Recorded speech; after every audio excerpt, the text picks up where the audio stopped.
자, 사랑하는 성도 여러분, 우린 지난주 제10일에 뭘 배웠죠? 하나님의 섭리, 또 하나님의 통치에 대해 살펴봤습니다. 자, 지난주에는 나는 전능하신 하나님, 천지를 창조하신 하나님 아버지를 믿사오며 이 부분을 살펴봤다면, 이제 그 다음에 나는 우리 주 예수 그리스도를 믿습니다. 맞죠? 네. 오늘은 11주는 성자 하나님에 대해서 우리가 살펴보겠습니다. 그래서 오늘 설교의 제목은 성자 하나님과 관련해서 우리의 저주를 제거하신 구주 예수님이다. 제목이 그렇습니다. 한번 따라서 해볼까요? 우리의 저주를 제거하신 성자 하나님. 네, 예수님이 우리의 구원자다. 여러분 믿으셔요? 이것이 기독교 신앙의 핵심입니다. 그러니까 예수 그리스도를 빼버리면 기독교는 아무것도 남지 않아요. 여러분 불교는요, 일부를 빼잖아요. 그래도 살아남아요. 다른 종교는요, 일부를 빼도 그냥 아무 문제가 없어요. 근데 기독교는 예수 그리스도를 빼면 기독교는 존재할 수가 없습니다. 이 말은 여러분에게 적용하자면 내가 생각하고 말하고 행동하고 움직이는 모든 삶 속에서 예수를 빼고 살아간다. 그 사람은 아무것도 안 남아요. 이 말과 똑같아요. 아무리 교회가 화려하고 대단하다도 이 교회가 예수 그리스도를 전하지만 또 다른 것도 전한다. 그러면 이 교회는 남는 게 아무것도 없어요. 예수 그리스도를 전하든지 전하지 말든지 둘 중에 하나입니다. 그럼 만일 여러분 예수님이 우리의 구원자다. 이것이 기독교의 핵심이에요. 그렇다면 도대체 예수님이 나의 구원자라는 것이 내가 지금 살아가는 실제의 삶에 어떤 유익을 줍니까? 예수가 나의 구주라는 이 사실이 내가 살아가는 삶에, 내가 지금 겪고 있는 이 문제에 어떤 도움을 줍니까? 이건 굉장히 중요한 문제예요. 나의 삶과 어떤 관계가 있죠? 현실적으로 나에게 정말 도움이 됩니까? 난 묻고 싶어요. 청년들, 내가 지금 공부하고 있어요. 취직시험을 보려고 해요. 직장을 다니고 있어요. 여기서 일어나는 문제는 어마어마 많습니다. 스트레스, 긴장, 불안함, 미래에 대한 불확실, 이거 다 문제들이거든요. 그러면 이런 문제들과 내가 예수님이 나의 구주라는 사실을 믿고 있다는 것과 어떤 관계가 있냐는 거예요. 우리는요,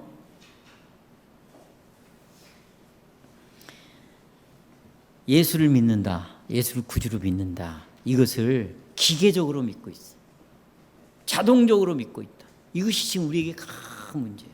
제가 두 단어를 썼어요. 자동적이다, 기계적이다. 자동적이라는 건 뭐예요?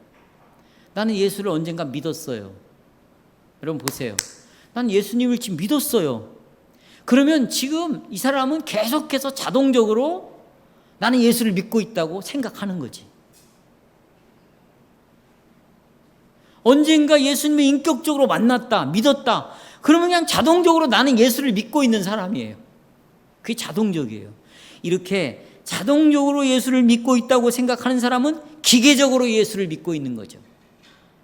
마치 여러분 어느 공장에 기계가 자동적으로 돌아가. 자동적으로 돌아간다는 것은 기계적으로 돌아가는 거예요. 기계적으로. 이렇게 예수를 믿었고 나는 그렇게 구원을 받았다고 생각하는 거예요. 그러니까 구원받은 것도 자동적으로 지금 구원을 받고 있어. 그냥 자동적이야. 난 구원받은 것은. 계속해서 나는 구원을 받은 사람이야. 기계적으로.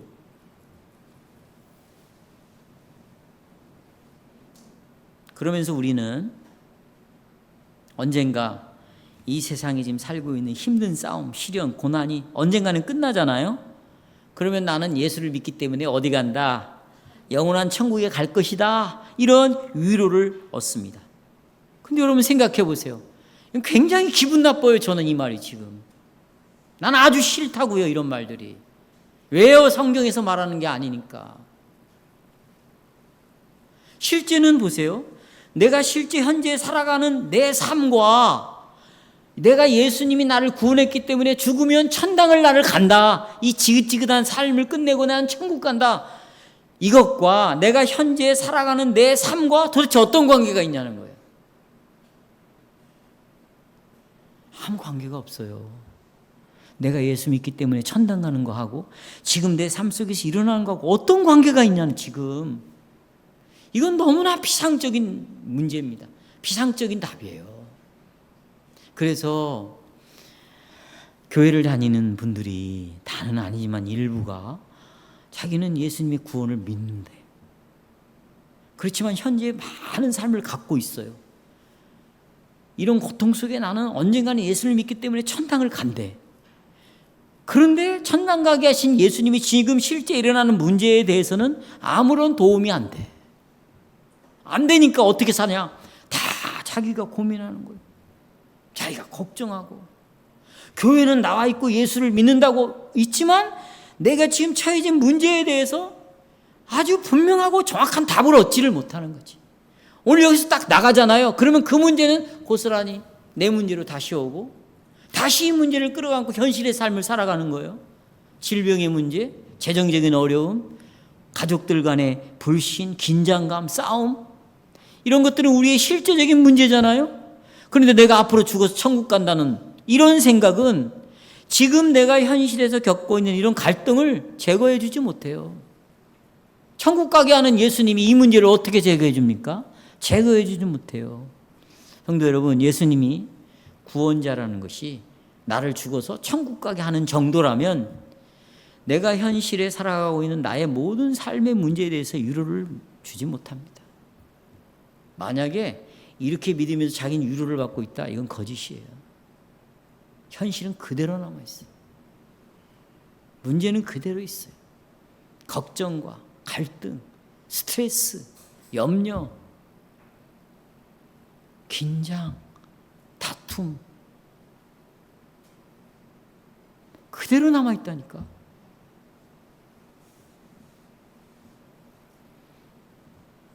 여러분, 나는 이 오후에 하나님께서 우리를 위해서 준비하신 이 복음이 내가 살아가는 오늘의 삶에 분명하고 확실한 방식으로 내 문제와 이 나를 구원하신 예수님은 연결이 되어 있다는 거예요. 연결되어 있지 않는 부분이 하나도 없다는 거예요. 실제로 구원자로서 예수님이 하신 일 때문에 우리의 날마다 살아가는 이 삶 속에서의 모든 문제, 이 문제는 해결된다. 그래서 오늘 저는 설교 주제를 이렇게 정했어요. 보세요.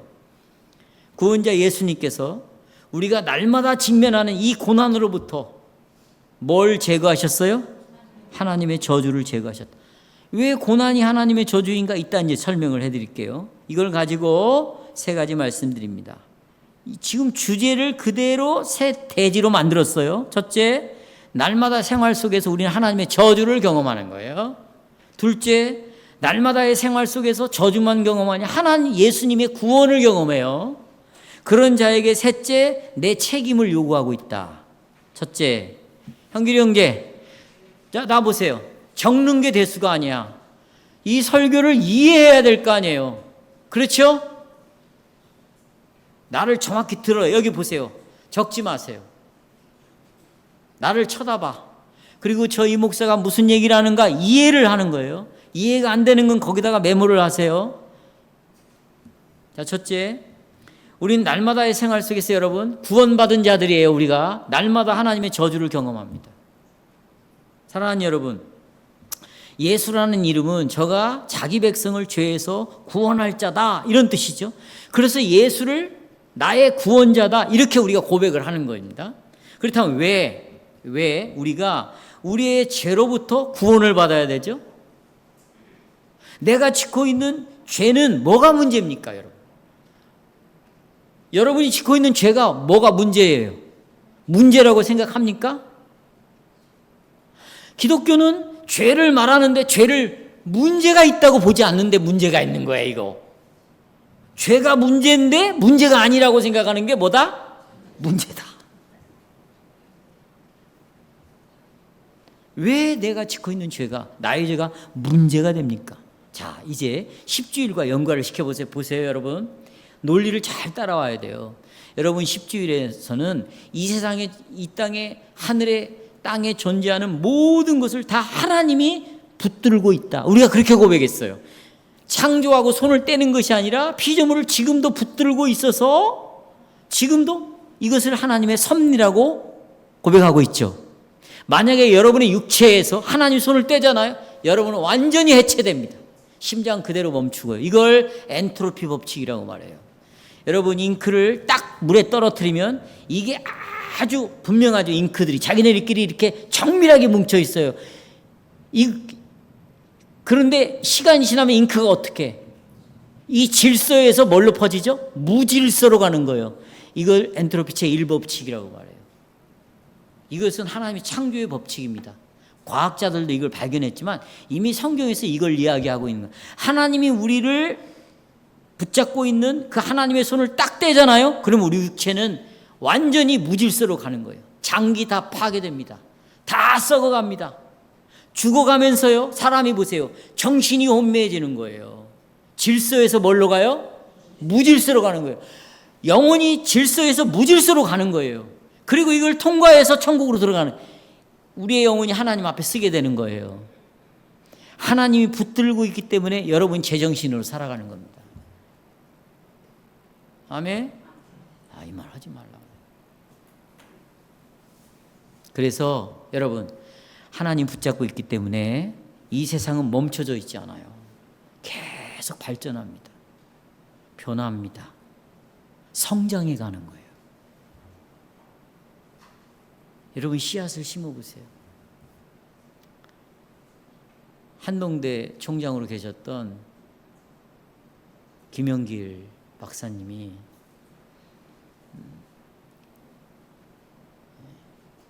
김영숙 성도네 오빠예요. 집안 오빠, 가까운 오빠인데 처음 만났어요. 저에게 이렇게 이야기했어요. 자기가, 그분은 미국 나사에서 근무를 했습니다. 그 김영길 박사는 챌린저라고 아시죠? 옛날 챌린저 우주선, 거기서 뭘 만드냐면 김영길 박사가 아주 세계적인 학자예요. 김영길 박사는 금속공학을 전공했는데요. 그 제일 앞 뚜껑을 만들었어요. 우주선 제일 앞에.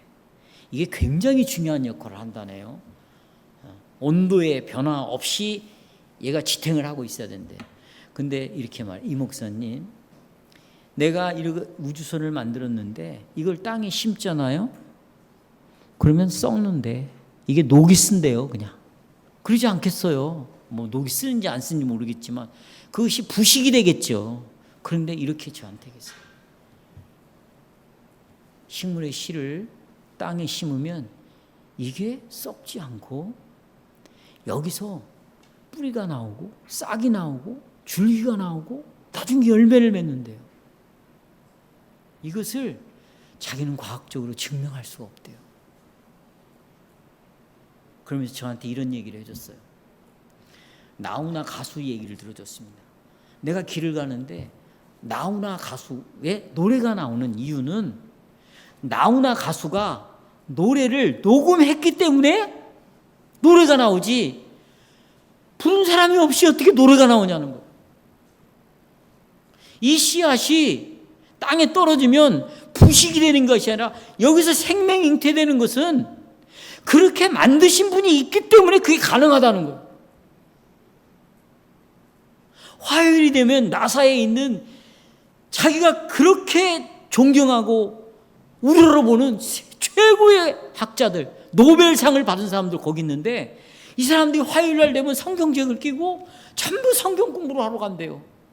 자기는 그걸 보면서 어떻게 과학을 믿는 사람이 보이지 않는 신을 믿을 수 있을까? 자기는 도대체가 이해가 하지 않았대요. 그런데 자기가 존경하는 선생님 같은 분들이 하나님이 살아계신다고 믿는다고 그러고 성경 말씀이 진리라고 믿는데 나도 한번 가보자. 창세기를 배우는데 요한복음을 배우는데 태초에 하나님이 천지를 창조했다는 거예요. 근데 자기 마음속에 모든 인간은 이렇게 할 수 없지만 하나님이시라면 가능하겠다.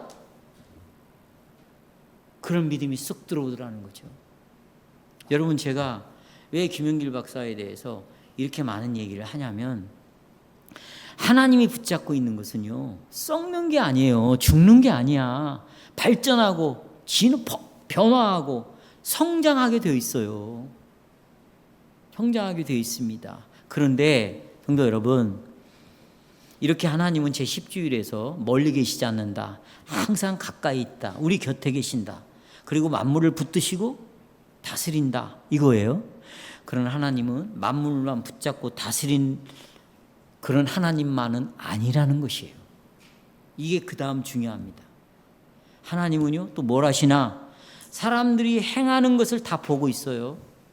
그리고 평가하십니다. 그리고 판단하십니다. 그리고 인간이 행한 거에 대해서 하나님은 반응을 하신다는 거예요. 어떻게 반응할까요? 하나님으로부터 반역하는 자들. 여러분, 자, 지금 제가 설교 중에 계속 반역이라는 단어를 계속 쓸 건데요. 이 반역이라는 것은 정치적인 용어예요.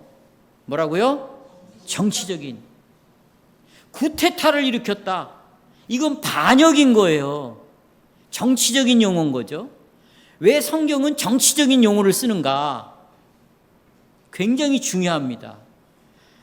정치라는 것은 국가가 있어야 정치라는 것이 만들어질 수 있는 거예요. 그러니까 국가가 존재하려면 왕이 있어야 돼요. 그 다음에 백성이 있어야 돼요. 그 다음에 뭐가 있어야 돼? 왕, 백성, 또 하나 영토가 있어야죠. 뭐가 있어야 돼요? 영토. 세 가지가 있어야 국가라는 것이 성립이 될 수 있는 거예요. 여러분, 에덴 동산은요, 나라예요. 나라. 누가 다스리는 나라? 왜요? 왕이신 하나님이 계셨습니다. 그 백성이 존재합니다. 그리고 그들이 사는 뭐가 있어요? 영토가 있는 거예요. 여기에 침입이 왔어요. 여러분, 내가 왜 오늘 침입이라는 단어를 썼을까요? 불법이라는 말을 썼을까요? 이 하나님 나라에 와서는 안 될 놈이 들어온 거예요. 그건 침입이죠. 여행으로 오는 건 침입이 아니에요. 그런데 이 나라를 전복시키기 위해서 온다. 간첩이지, 침입이지. 들어온 거예요. 아담은, 하와는 하나님 편이 아니라 침입자 편에 쓴 거예요. 이걸 반역이라고 말하는 겁니다. 이스라엘 백성들이 우상을 섬기다. 반역인 거예요. 정치적인 문제예요. 이것은 하나님이라는 왕을 섬길 것이냐, 아니면 세상의 왕인 마귀를 섬길까의 문제. 이건 굉장히 중요한 나라와 나라와의 싸움이다. 정치적인 문제라는 거예요. 그런데 이 나라를 통치하는 하나님께서는 붙잡고만 있는 것이 아니라 여러분들이 제가 행하는 모든 행위를 다 보고 계시고 그걸 평가하시고 판단하시고 반응하시는데, 어떻게 반응하는가? 모든 죄를 미워하십니다. 그리고 그 죄를 반드시 공의로운 하나님께서는 심판하세요. 죄를 미워하십니다. 그리고 심판하십니다. 지금 그러니까 여러분, 한 주간 동안 여러분의 행위를 하나님 다 보셨어요. 여러분의 말을 다 들으셨어요. 여러분의 그 인간이 뇌에서, 마음에서 하루 동안에 5만 가지 생각을 한대요. 그래서 이런 말 있잖아요. 5만 가지 생각이 다 든다. 그게 실은 과학적이라는 거예요. 인간이요, 하루에 5만 번 생각을 하는데요. 그 중에 여러분이 선한 생각을요, 몇 번이나 할 것 같아요? 10번? 대단해요. 대단한 사람들. 우리는 단 한 번도 선한 생각을 할 수가 없어요. 의인은 없나니? 하나도 없어요. 여러분이 선이라고 했던 것 가서 끝까지 추적해 볼까요? 거기에 누가 있는 줄 알아요? 내가 있는 거예요. 누가 있어요? 내가 있어요. 그래서 내가 무시당하고 내가 거절당하고 나를 인정해 주지 않잖아요. 그러면 이 선은 뭘로 바뀔까요? 엄청난 무기로 딱 바뀌는 거예요. 포크와 라이프. 내가 이렇게 했는데 네가 인정하지 않을 수 있어? 이렇게 가는 거죠. 인간은 처음부터 본성적으로 하나님을 반역하는 존재로 태어납니다. 인간이 아무리 윤리적으로, 아무리 선으로, 아무리 자기가 착하게 산다 할지라도 그가 앉았다 일어난 자리를 현미경으로 들여다보면 거기는 온갖 바이러스로 오염되어 있는 병균이 득실거림을 우리는 확인할 수 있어요. 그런데 이걸 사람들이 숨긴다는 거죠. 안 들킨다는 거예요. 여기에 속는 거예요. 그러니까 서로 속여서 안 들키는 거예요, 서로가. 그게 인간의 실존이라는 건데 하나님이 그것을 다 보시고 이제 평가를 하시는 거예요. 우리를 향하여 평가를 하시고 판단을 하십니다. 자, 이제 예를 들어 볼게요. 보십시오. 어렵지 않죠? 하나님께서는 오늘 오전에 설교한 내용과 비슷한 내용, 아담과 하와에게 야, 다 먹어라, 다 열매를. 근데 이 동산 중앙에 있는 선악을 알게 하는 이 나무의 열매를 절대 먹으면 안 된다 말씀하셨어요. 이게 복음인 거예요, 여러분. 선악과가 뭐라고요? 복음, 기쁜 소식이에요. 왜냐하면 이걸 볼 때마다 자기가 가야 할 죽음의 길, 생명의 길, 생명의 길을 날마다 확인하는 거예요. 생명의 길로 인도하는 것이 복음이죠. 나를 살리는 길이에요. 하나님은 그 장치를 해둔 거죠. 그러나 이걸 먹는다는 뭐하리라? 정령 죽으리라. 그러니까 인간의 존재는 하나님 앞에서만 인간이 살아갈 수 있는 거예요. 누구 앞에서만? 그러면 하나님은 보세요. 하나님은 보이지도 않는데 어떻게 하나님 앞에서 살아요? 뭘로 하나님 앞에서 우리가? 그래서 하나님은 말씀을 주시는 거예요. 내가 하나님 앞에 코람데오라는 말은 말씀 앞에 서 있다는 겁니다. 다른 종교는요, 말씀이 없어도 돼요. 그러나 기독교는 말씀 없이 하나님이라는 분을 만날 수도 없어요. 생각할 수도 없어요. 하나님을 만날 수도 없어. 교제할 수 없어요.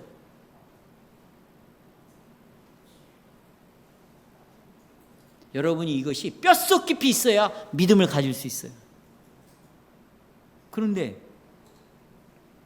실과를 먹었어요. 하나님 그걸 봤죠. 사단이 어떻게 역사하는가 다 봤고 어떻게 미혹되는가 다 봤어요. 그리고 하나님께서 어떻게 말씀을 따라 반응을 보이시는 거죠. 이걸 먹는다는 뭐하리라? 죄의 싹은, 죄를, 여기 싹이라는 말은 로마 군인들에게 쓰는 말인데, 군인들이 열심히 그 군인의 역할을 하면 로마 정부에서 뭘 줄까요? 싹을 주는 거예요. 죄를 열심히 지면 싹을 받아. 죄의 싹은 뭐? 사망이에요. 영적으로 죽었습니다. 하나님과의 관계, 언약적 관계가 완전히 파괴되었어요. 하지만 하나님께서 원래 천지를 창조하시고 낙원을 만드실 때는요, 죽음을 만들지 않았어요. 우리는 죽음도 창세전에 다 해놨대. 그건 당신의 논리고 사변이지. 논리적으로는 그게 맞는 말이에요. 성경은 그렇게 말하지 않고 있으면 우리는 성경이 가르친 대로 우리의 논리도 따라가야 되는 거예요. 하나님보다 더 똑똑하면 안 됩니다, 여러분. 생명책에 기록될 수가 없어요. 왜? 이 계시의 말씀을 더하거나 빼면 생명책에서 어떻게 한다? 그렇죠. 성경이 가르친 대로 갑시다. 열린 대로, 보여준 대로 우리가 성경을 이해하면 돼요. 감춰진 것을 추론하면 안 돼요.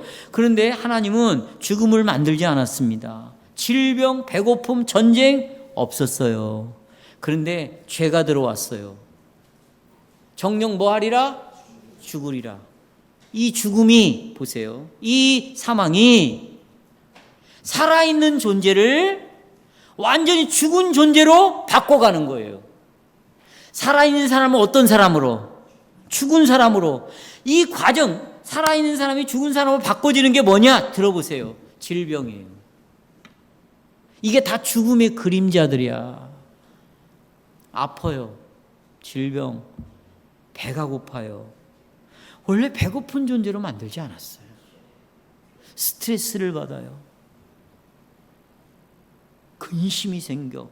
걱정이 막, 불안해. 잠이 제대로 오지 않아. 수많은 모든 문제들이 다 살아있는 자가 죽은 자로 가는 과정에서 생기는 결과들이에요. 이걸 비참함이라고 말해요. 이런 결과를 뭐라고요? 비참함. 그래서 죄와 비참함은 죄의 결과, 죄의 싹은 사망인데 그 사망이 어떻게 나타나냐? 죄의 결과가 비참함, 사망인데 사망이 어떻게 나타나냐? 이런 걸로 나타난대요. 그래서 레위기 26장 3절 6절 보세요. 있죠? 너희가 내 규례와 계명을 준행하면 내가 너희에게 철을 따라 비를 주리니, 계명을 지키면 비를 내린다. 땅은 산물을 낸다. 밭의 나무는 열매를 맺는다. 너희의 타작은 포도 딸 때까지 미치며 너희의 포도 따는 것은 파종할 때까지 미치리니. 그러니까 얼마나 수확이 막 계속되는 거예요. 너희가 음식을 또 배불리 먹는다. 너희 땅에 안전하게 거주할 수 있다. 왜? 내가 너희에게 평안을 주니까. 전쟁이 일어나지 않으니까. 너희가 누울 때 너희를 두렵게 할 자가 아무도 없다. 내가 사나운 짐승을 그 땅에서 제할 것이고 칼이 너희 땅에 두루 행하지 아니할 것이야. 어느 때? 3절 뭐하고 뭐할 때? 규례와 계명을 뭐할 때? 준행할 때. 그리고 나서 하나님은 14절부터 이렇게 말합니다. 그러나 너희가 내게 청종하지 않으면, 명령을 지키지 않으면, 말씀을 따라 살지 않으면 내 규례를 멸시하며 마음에 내 법도를 싫어하고. 그러니까 성경을 읽기 싫다. 성경을, 여러분 봐요, 성경을 읽기 싫어. 이거 공부하고 싶지 않아. 이 말씀을 가까이 두고 싶지 않아. 여기 뭐라고 들었냐면, 여기 보세요. 15절 같이 읽어봐요. 시작. 내 규례를 뭐 하는 거예요? 그게 멸시하는 거고, 그 다음에 어디에, 무엇을, 어떻게 싫어한다는 거예요. 이해하겠죠? 내 모든 계명을 준행하지 아니하며 내 언약을 배반할진대 내가 이같이 너희에게 이제부터 행한다. 어떻게? 곧 내가 너희에게 놀라운 재앙을 내린대요. 폐병을 내린대. 각종 병을 일으키는 거예요. 눈이 어두워져요. 생명이 쇠약해져요. 너희가 파종한 것은 아무 의미 없어. 왜? 전쟁 상대 대적이 와가지고 그걸 싹 걷어가. 17절 내가 너희를 치리니 너희가 너희의 대적에게 패한다. 너희를 미워하는 자가 너희를 다스릴 것이며 너희는 쫓는 자가 없어도 도망한대. 불안해갖고 또 쳐들어올까 봐. 여러분 보세요. 자, 하나님은 자기 백성과 곁에 계십니다. 그리고는 옆에서 자기 백성이 무엇을 행하는가를 평가하시고 그 행한 거에 대해서 반응을 모시는데, 만약에 하나님의 계명을 어기고 불순종한다, 질병을 준대요. 기근을 준대요. 전쟁을 일으킨대요. 두려움을 준대요. 패배를 준대요. 그래서 성도 여러분 보세요. 사사시대에 이스라엘 백성들이 출애굽해서 가나안 땅에 들어갔어요. 그때를 사사시대라고 그래. 들어갔는데 하나님의 명령을 무시해버렸어요. 그리고는 사사기 보면 뭐라고 되어 있냐면 자기 소견에 옳은 대로 살았다. 자기 생각, 자기 논리, 자기 경험으로 그것이 옳다고 생각하면 그걸 따라갔어요. 그걸 따라가 보니까 뭘 섬기느냐? 우상을 섬긴다는 거죠. 그래서 자기 속에는 옳은 대로 살아가는 사람은요, 딱 끝을 보면 전부 우상을 섬기고 있어. 돈 때문에, 명예 때문에 그 소문한 우상을 섬기고 있었어. 이게 사사기에서 우리에게 가르치는 거예요. 그래서 하나님께서 아까 레위기에 예언했죠. 계명을 준행하지 않고 마음에 하나님의 법을 두기를 싫어하는 자에게는 뭘 준다? 전쟁을 일으키겠다는 거예요. 그들을 포로로 노예로 삼겠다. 비를 내리지 않겠다. 또 질병을 주겠다. 아픔을 주겠다. 싫은 앓다가 죽게 만들겠다. 이것이 사사기의 내용입니다. 근데 이제 보세요. 또 성경 이야기예요. 고린도전서에 보면은요, 하나님의 말씀을 듣지 않으므로 질병이 생기고 죽음이 온다는 거예요. 자, 이제 보십시다. 고린도전서 11장 27, 29절. 그러므로 누구든지 주의 떡, 잔, 성찬이에요. 잔을 합당치 않게 먹고 올바른 태도로 먹고 마시지 않는 자는, 합당치 않게 먹고 마시는 자는 주의 몸과 피에 대하여 죄를 짓는 것이다. 예수님께 직접적으로 범죄하는 것이다. 사람이 자기를 살피고 그 후에야 이 떡을 먹고 이 잔을 마실지니 주의 몸을 잘 분별하지 못하고 먹고 마시는 자는 자기 죄를 뭐 한대요? 먹고 마신대. 그 다음에 30절이 중요합니다. 같이요. 시작. 악한 자와 병든 자가 많고 잠든 자도 적지 않다. 그렇죠? 고린도 교회 성도들 가운데 질병이 있고 죽는 사람이 자꾸 생겨요. 왜? 성찬을 잘못된 태도로 참여함으로 병이 드는 거예요. 성찬 잘못 참여해서 죽게 된 사람도 있어요. 그러니까 하나님께서는 고린도 교회 교인들이 떡과 잔을 마실 때 하나님이 다 곁에서 보았어요. 그 행한 것을 보시고 고린도 교회를 평가하시고 약속하신 대로 그들에게 심판을 내리시는데 병을 주시는 거죠. 나중에는 성찬 잘못 참여해서 죽는 자도 생기는 것이죠. 아까 죄의 싹은 뭐라고요? 사망이 오게 됐어요. 우리는 성찬 아무렇게나 참여해도 나는 괜찮다. 여러분, 하나님은 반드시 하나님이 보시고 평가하신 대로 성찬을 잘못 참여하는 자기 죄를 먹고 마시는 자에게 분명히 심판을 내리는 것입니다. 이런 사람들이 교회 안에 있으면 되겠어요? 그러니까 장로들은 성찬 전에 성도들을 반드시 말씀으로 모여야 된다. 살펴야 된다는 거예요. 주님이 보내는 종이에요.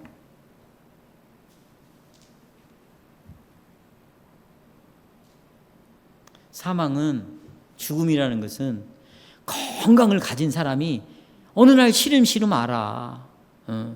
병, 질병. 이 병은 육체만 오는 게 아니에요. 육체가 질병이 들면 반드시 정신으로도 영향을 미칩니다. 육체와 정신은 분리가 안 됩니다. 육체 안에 영혼이 담겨져 있기 때문에 육체가 힘들면 영혼도 흔들리고 정신도 흔들리고 신앙도 다 흔들리게 돼 있어요. 이것이 다 죽음의 그림자들이고 이게 비참함이에요. 우리가 지난번 10주일, 4주일에 보면 이렇게 들어보세요. 하나님은 우리의 원죄 그리고 내 생활 속에서 짓고 있는 자범죄에 대해서 그냥 넘어가지 않아요. 진노하신대요. 그리고 원죄뿐만 아니라 자범죄까지라도 하나님께서는 지금 그리고 영원토록 심판하시고 벌을 내리신대요. 이게 성경이 말하는 거예요. 지금 여러분은 원죄만 용서받은 게 아니야. 아담이 지은 죄만 용서받은 게 아니고 지금 짓고 있는 죄들, 자범죄들도 하나님은 다 보고 평가하시고 어떻게 하시냐? 심판하신대요. 벌을 내리신대요. 그러면 여러분 보세요. 여러분의 생활 속에서 여러분 자신에게서 일어나고 있는 사건들, 생활 속에서 일어나는 사건들, 이 세상, 이 나라, 전 세계에서 일어나는 사건들을 이런 고백으로 바라봐야죠. 원죄와 자범죄도 하나님께서 진노하신다. 그리고 내가 짓고 있는 모든 죄들을 하나님 벌하신다. 그러면 지금 전 세계에 일어난 일들을 이 관점에서 어떻게 하나님이 벌을 내리시고 진노하시는가의 관점에서 봐야지. 아니 무슨 대통령이 계엄을 내려가지고 우리나라가 이렇게 되었다. 이것이 도대체 내 신앙과 어떤 관계가 있는 거예요? 우리는 완전히 분리돼서 지금 이 나라에서 일어나고 있는 일들과 지금 우리의 신앙 고백과는 완전히 분리가 되어가지고 따로따로 생각하고 있는 거예요. 그러니까 정치 얘기는 정치 얘기만 하는 거고 신앙은 신앙 얘기로 하는 거예요. 만약에 여러분 이 나라가 어떤 대통령이 되었든지 이 나라에 어려움이 오고 있어요. 경제적으로 어려움이 오고 있어요. 여러분 앞으로 대한민국은요, 여러분 갑자기 석유가 나가지고 우리나라 경제 지수가 올라갈까요? 어떤 기업이 생겨가지고 막 떼돈이 벌어질까요? 그런 일은 없어요. 그런데 세금을 걷어다가 성도들에게 몇십만 원씩 나눠준다. 여러분 이것을 그냥 좋아 가서 막 씁니까? 저는 눈물이 다 났어요. 눈물이. 왜? 이게 다 빚인데. 그럼 우리 아이들은 그럼 어떻게 살라고? 이 돈을 누가 갚아야 되는데? 말해보세요. 얘네들이 살 때 떼돈이 벌어집니까? 땅에서 하늘에서 여러분 금덩어리가 쏟아. 그런 일은 절대 없는 거예요. 앞으로 가면 갈수록 더 어려워지는 거예요. 그러니까 왜 대한민국에 이런 어려운 일이 생겼는가? 하나님의 말씀으로 돌아와서 너희들이 내 계명을 준행하지 아니하고 지키지 아니하면 내가 이런 벌을 내린다고 했으면 그 관점에서 성도 여러분 그 관점에서 이 역사를 스토리를 해석하고 나가셔야죠. 내 가정에 내 삶 속에 여러 가지 일들이 벌어진다. 그러면 왜 이런 일이 벌어졌는가? 내가 이거 잘못 살았구나. 이게 바로 사망의 그림자들이구나. 이게 비참함이구나.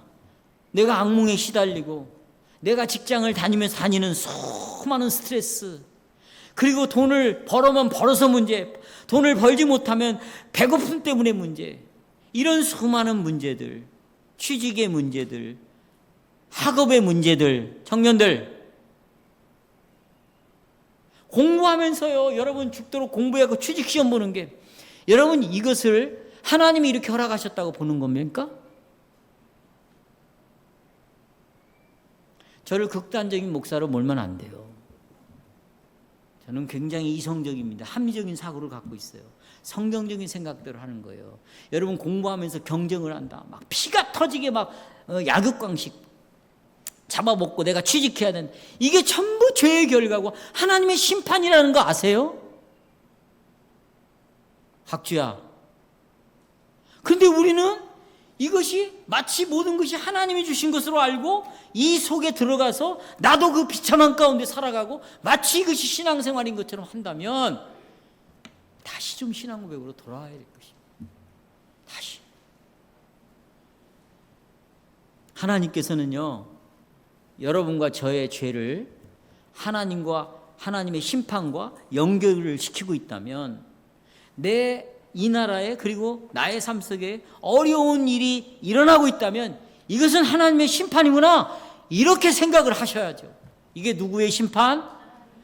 여러분 다른 결론을 내릴 수가 없는 거예요. 왜요? 하나님은 멀리 계시잖아요. 여러분의 행동을 다 알아요. 이민족의 지도자들이 어떻게 살아가는가 다 알아요. 다 듣고 있어요. 여러분과 저의 생각을 분별하십니다. 그리고 율법을 따라 계명을 따라 하나님 평가하시고 반응하셔요. 이 모든 것은 하나님의 심판이다. 보세요. 여러분 이렇게 믿고 있어야 복음을 제대로 믿을 수가 있는 거야. 예수를 제대로 믿을 수가 있는 거예요. 누구를요? 성경이 첫 번째로 가르쳐 주신 것이 이거예요. 그런데 두 번째 보시면 여기 정신 바짝 차려야 돼요. 날마다의 생활 속에서 우리는 예수의 구원을 맛보는 거예요. 날마다의 생활 속에서 하나님의 심판과 저주를 맛보는데 동시에 우리는 예수의 구원을 맛보는 거예요. 자, 여러분 제가 아까 첫 번째 서론에서 이런 질문을 드렸어요. 예수님이 나의 구원자라면 정말 내가 살아가는 삶의 모든 문제 가운데 어떤 도움을 주냐? 제가 이렇게 물었죠. 그 답은 분명해요. 답은 뭐냐? 예수님이 죄로부터 자기 백성을 모아있다. 이게 답이에요. 여러분 이게 답입니다. 어떻게 구원했는가? 이건 13주일에 다음 주일에 제가 자세히 말씀드리겠지만 여기 보세요. 오늘은 뭘로 충분하냐면 예수님은 우리의 모든 죄를 제거해 주신 분이다. 이 답으로 끝난 거예요. 게임은. 다시 한번 예수님은 우리의 죄를 어떻게 했다? 제거했다. 여기 보세요. 예수님이 내 죄를 제거해 버렸어요. 동에서 서가 먼 것처럼 옮겨놨어. 여러분 이 성경에 이 말이 왜 나옵니까? 시편에 이 말이 왜 나와요? 동서는 길이로 잴 수가 없어요. 남북의 길을 잴 수가 없어요. 그만큼 죄를 완전히 제거해 버렸다는 거예요. 그러면 예수님이 내 죄를 제거했다면 하나님이 여러분 곁에서 여러분 보실 때 죄인으로 볼까요? 의인으로 볼까요? 의인으로 본다는 거예요. 왜 이렇게 대답이 작아요? 그리고 죄에 대한 책임을 나에게 물을까 묻지 않을까? 묻지 않는다는 거예요. 묻지 않는다는 거예요. 만일 하나님께서 여러분을 죄인으로 보지 않는다면 여러분이 말하는 것, 행동하는 것, 생각하는 것에 대하여 무죄라고 하나님이 보고 있다면 내가 말하는 것, 행동하는 것, 생각하는 것에 대해 하나님은 진노를 내리실까요? 내리지 않는 거예요. 예수님이 내 죄를 제거해 주셨다면 예수님의 공로 때문에 하나님은 더 이상 나를 죄인으로 보지 않아요. 진노를 내릴 수가 없는 거예요. 왜냐하면 보세요. 여러분들이 예수님 때문에 죄가 완전히 제거가 되었는데 내가 잘못한 행동 때문에 하나님이 벌을 내리시고 저주를 내리신다. 그러면 예수의 죽음은 무슨 죽음이 되는 건데? 예수를 누가 보내는 건데? 아버지가 아들을 보냈는데 아들이 한 일을 통해서 목적이 내 죄를 제거한 것이 아버지의 목적인데 죄가 제거된 나를 다시 하나님은 내 곁에서 죄를 보시고 나를 죄의 결과로 심판하신다? 그러면 예수님의 죽음은 뭐가 되는데? 아들과 아버지가 완전히 엉망이 되는 거예요. 그럴 수는 없어요. 그럴 수는 없습니다. 그러면 진노를 내리시지 않는다면 반대로 우리에게 뭘 내리실까? 복을 내리시는 거죠. 아, 왜 이렇게 소리가 작아요? 뭘 내리신다? 복을 내리. 여러분, 저를 보세요. 하나님은요, 여러분을 절대 보지 않습니다. 여러분을 보지 않아요. 여러분의 죄를 제거하신 아버지 하나님은 그 아들 예수로 여러분을 보는 거예요. 예수로 누구를 본다고요? 나를 보는 거예요. 예수 빼고 나를 보면 안 돼요. 예수 빼고 하나님 보면, 하나님은 예수로 여러분을 보는 거예요. 하나님이 예수로 여러분을 보신다면 여러분을 진노의 대상으로 더 이상 보지 않고 어떤 대상으로 보느냐? 자비의 대상, 은혜의 대상, 사랑의 대상. 그래서 하나님은 나의 아버지가 되어서 자녀인 나를 어떻게 끝까지 뭐 하신다? 사랑하신다. 사랑하신다. 그리고 내게서 일어나는 모든 문제들을 사용해 가지고 나에게 도움이 되도록 한다. 유익이 되도록 한다. 이것을 우리에게 약속해 주셨습니다. 그럼에도 이런 약속을 받았음에도 불구하고 여러분, 우리는 내가 불행하다고 생각하는 질병이 늘 있습니다. 사고가 일어납니다. 돈도 갑자기 그냥 뭉칫돈이 들어가. 막 싸움이 일어나요. 불행한 일들이 여전히 다 일어납니다. 일어나요, 안 일어나요? 가영아, 가인은 안 일어나냐? 힘든 스트레스가 없냐? 있다니까. 그런데 보세요, 저를 보세요. 이렇게 일어나고 있다는 것이 여러분과 저에게 복음이라는 거예요. 우리는 완전히 역설이에요. 이 자체가 우리에게는 뭐라고요? 복음입니다. 왜냐하면 보세요. 내가 스트레스를 받아요. 질병이 있어요. 막 갈등이 있어요. 온갖 문제들이 다 일어나요. 이것이 바로 죄의 결과예요. 하나님의 진노예요. 심판이에요. 그것이 지금 나타나고 있어요. 그런데 예수로 말미암아 하나님의 심판이 거두어졌어요. 예수님 때문에 저주가 거두어졌어요. 그렇다면 나에게는, 예수를 믿는 나에게는 이 모든 문제들이 비참함이 아니고 저주가 아니고 심판으로 일어난 것이 아니라 하나님이 나를 자기 백성으로 만들어서 하나님 나라로 데려가겠다게 하는 하나님의 그냥 징그러운 사랑의 모습이라. 이게 아멘이셔요 이거. 그래서 제가 아까 첫 번째 대지에서 내게서 일어나는 일들은 하나님이 보시고 평가하시고 반응하신 것인데 그게 다 형벌로 일어난 것들이다. 이걸 우리가 알고, 그러나 이 형벌의 원인은 죄를 제거하심으로 예수님 때문에 하나님은 나를 절대로 벌을 내릴 수가 없는 거예요. 그러니까 일어난 일이 더 이상 저주가 아니라는 거죠. 여러분이 일어난 일들은 하나님의 진노의 증거가 아닙니다. 아닙니다. 자, 그러므로 따라서 그러므로 이제 예수 그리스도 안에 있는 자에게는 뭐가 결코 없다. 정죄함이 없다. 성도 여러분, 그래서 보십시오. 우리의 생활 속에서요, 절대 두려워할 필요가 없어요. 왜냐하면 이것은 하나님의 심판이 아니니까. 염려할 필요가 없는 거예요.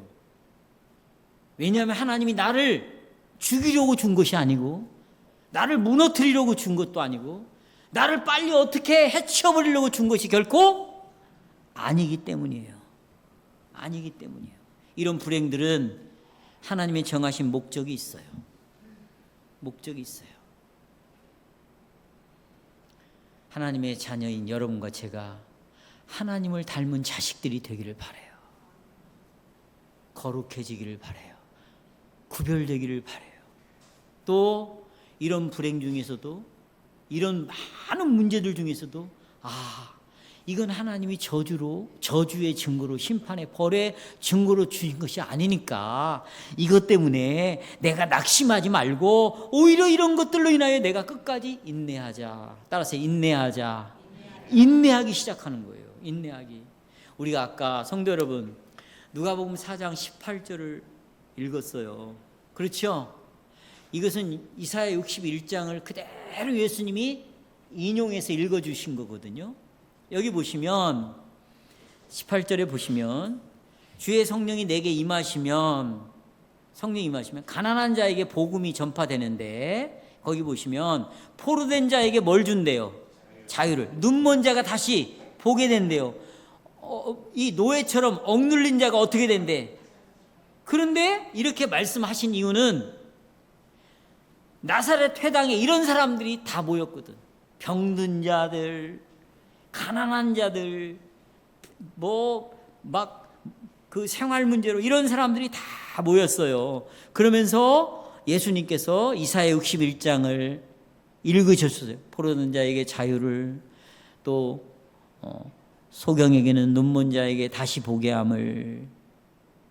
자, 여러분, 우리는 가난한 자, 감옥에 갇힌 자, 소경된 자, 이들이 갖고 있는 질문을 한번 생각해 봐요.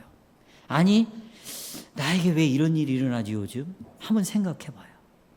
이런 일이 나와 무슨 관계가 있는가?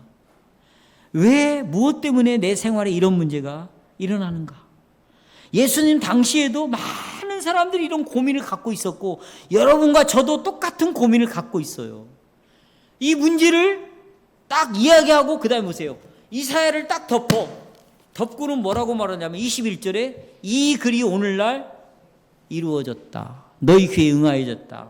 이 글이 오늘날 나 예수로 말미암아 성취가 되었다. 어떻게?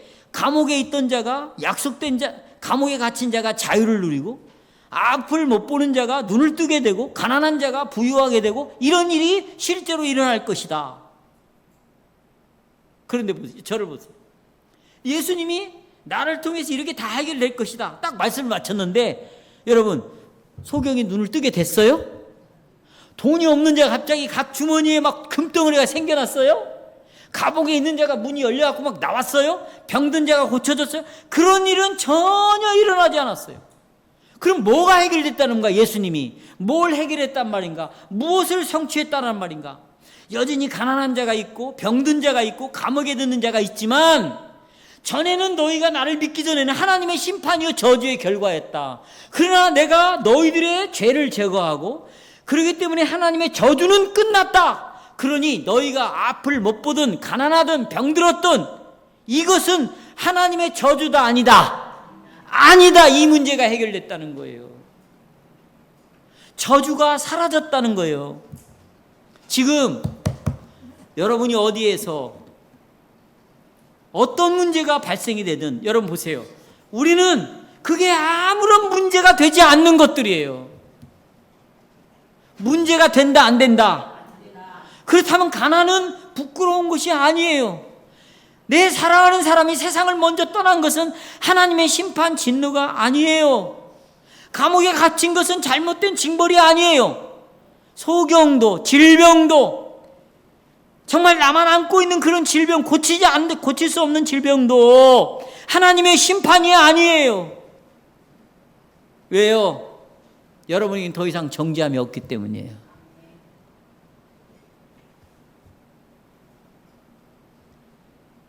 세 번째, 이제 결론입니다.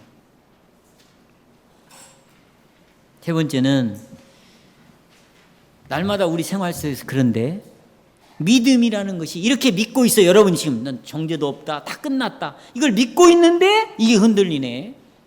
시험이 온다는 것입니다.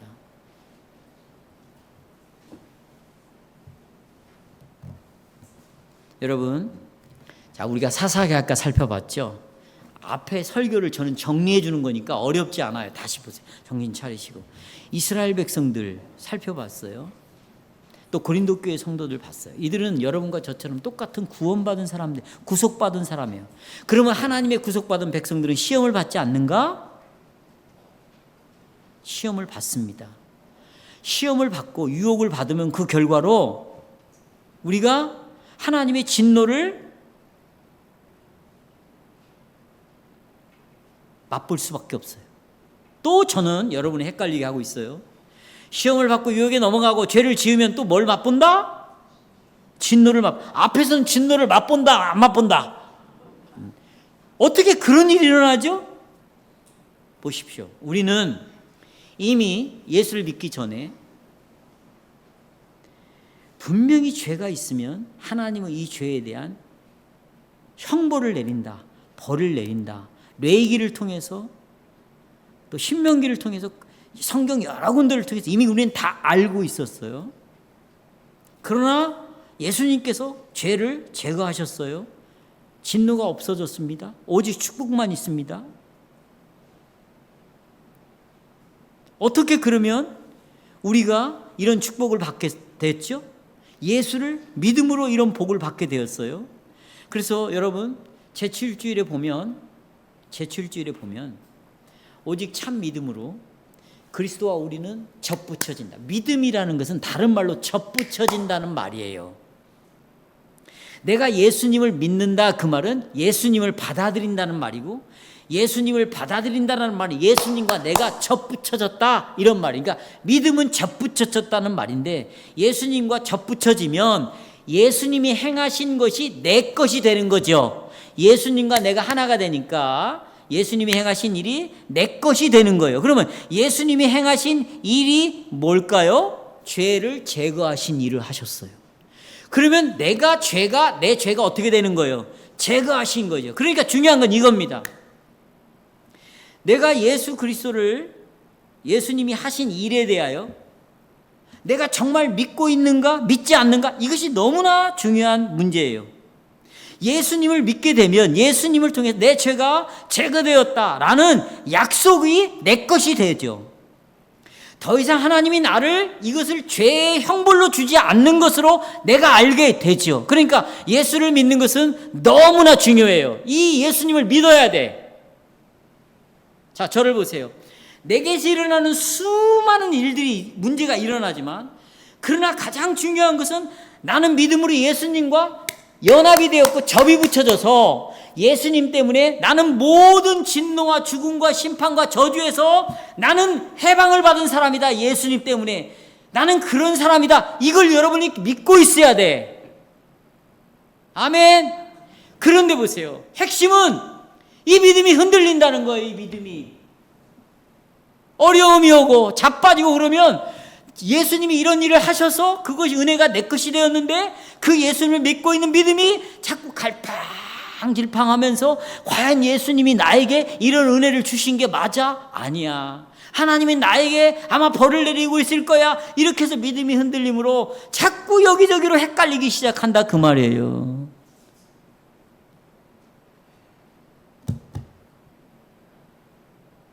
그럴 때일수록